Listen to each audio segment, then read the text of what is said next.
You mentioned Rod there, and of course, amongst all the county cricketers, you would have played against a few. It must be quite nice to come back to the UK and catch up with a few of your old muckers.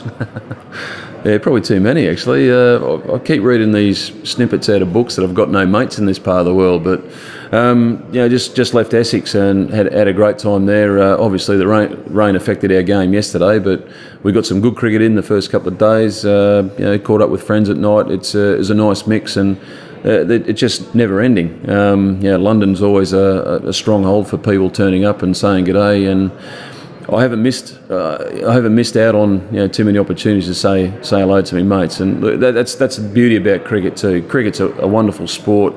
I'm sure other sports are the same, but cricket for me is wonderful. I've got friends from all around the world, all different races, colours, creeds, what have you, and it's always nice to catch up around a cricket field and have a chat about the day's play or what's been going on. So I haven't missed out, mate.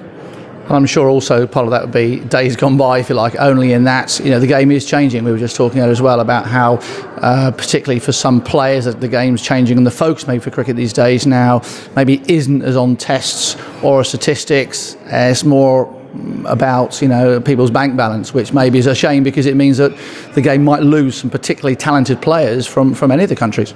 Yeah, look, I've heard a lot of cricket nations or cricket clubs saying that the main focus is 2020, which is what I think you're alluding to, which I find a detrimental thought process to young kids playing cricket. In my experience of playing cricket and also supporting cricket, and now my limited experience of coaching cricket, your best players are your best players. Now, your best test players will be your best one-day players, which will be your best 2020 players. And a guy like Mahela Jayawardene has proved that.